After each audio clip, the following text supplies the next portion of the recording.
Hi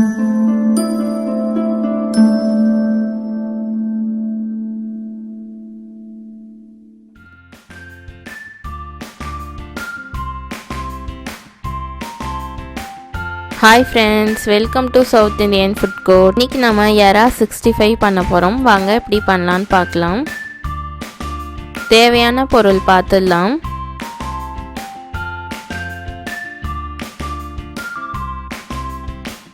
எறா 65 பண்ணுறதுக்கு 150 gram அளவுக்கு நான் எறாவை நல்லா மஞ்சத்தூள் போட்டு வாஷ் பண்ணி எடுத்து வச்சுருக்கேன். இப்போ 65 பண்ணுறதுக்கு மஞ்சத்தூள் 1/4 டீஸ்பூன், உப்பு 1/4 டீஸ்பூன் சேர்த்துக்கலாம். இதை நல்லா மிக்ஸ் பண்ணி விட்டு ஒரு 10 நிமிஷம் மூடி வச்சிடலாம். இது 10 நிமிஷம் ஊறிடுச்சு இந்த எறா. இப்போ ஒரு பேன் எடுத்துக்கலாம். பேன் நல்லா ஹீட் ஆகிடுச்சு. இதில் நம்ம இந்த எறாவை வதக்கி எடுத்துக்கலாம். ஃபஸ்ட்டு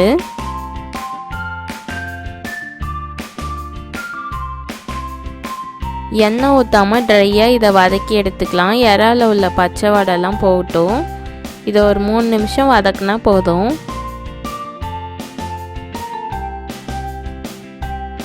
இது இப்போ வதங்கிடுச்சு. ரொம்ப வதக்கக்கூடாது. இதை ஒரு 3 நிமிஷம் வதக்குனா போதும். ரொம்ப வதக்கிட்டிங்கன்னா ஹார்டாக போயிடும் உங்களுக்கு. இதை இப்போ பவுலில் ட்ரான்ஸ்ஃபர் பண்ணிக்கலாம். எறா நல்லா ஆறின பிறகு இதில் மசாலாலாம் போட்டு மிக்ஸ் பண்ணி ஊற வச்சிடலாம். இது ஆறட்டும் கொஞ்சம் நேரம். எறா நல்லா ஆறிடுச்சு. இதில் இப்போ 1 டீஸ்பூன் அளவு மிளகாய் தூள் சேர்த்துக்கலாம். கரம் மசாலா 1/4 டீஸ்பூன், சீரகத்தூள் 1/4 டீஸ்பூன், மிளகுத்தூள் 1/4 டீஸ்பூன், இஞ்சி பூண்டு பேஸ்ட் 1 டீஸ்பூன் அளவுக்கு எடுத்து வச்சுருக்கேன். இது சேர்த்துக்கலாம். லெமன் ஜூஸ் ஒரு 3 டிராப்ஸ் சேர்த்துக்கலாம். ரொம்ப லெமன் ஜூஸ் சேர்த்துட்டிங்கன்னா உங்களுக்கு கசப்பு கொடுத்துரும். அதனால் கம்மியாகவே சேர்த்துக்கோங்க. கார்ன்ஃப்ளவர் 1/2 டீஸ்பூன், மைதா 1/2 டீஸ்பூன் வச்சுருக்கேன். இது சேர்த்துக்கலாம். இப்போ இதை நல்லா மிக்ஸ் பண்ணி விட்டுக்கலாம். உப்பு தேவையில்லை. நம்ம முதலே போட்டு நல்லா உப்பு போட்டு மிக்ஸ் பண்ணி விட்டாச்சு. அதனால் இப்போ உப்பு போட தேவையில்லை. இப்போ தண்ணி உங்களுக்கு தேவைப்பட்டால் நீங்கள் ஊற்றிக்கோங்க. எனக்கு தேவைப்படல தண்ணி. இதை நல்லா மிக்ஸ் பண்ணி விட்டுடலாம்.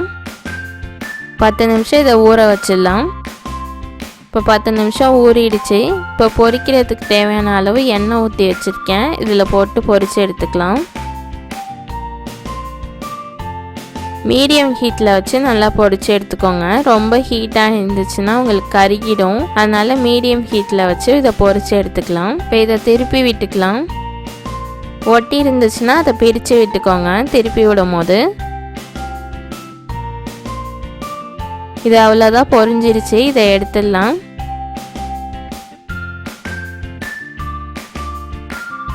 கடைசியாக ஃப்ளேவருக்காக கருவேப்பிலையும் பச்சை மிளகாவையும் பொரித்து இது மேலே போட்டுக்கலாம். அவ்வளோதான், சுவையான எறா 65 ரெடி. இதை ட்ரை பண்ணி பார்த்துட்டு எப்படி இருந்துச்சுன்னு ஃபீட்பேக் சொல்லுங்கள். இந்த வீடியோ பிடிச்சிருந்துச்சுன்னா லைக் பண்ணுங்கள், ஷேர் பண்ணுங்கள், சப்ஸ்கிரைப் பண்ணுங்கள். மறக்காமல் பெல் ஐக்கானே கிளிக் பண்ணிவிடுங்க. தேங்க்யூ, பாய்.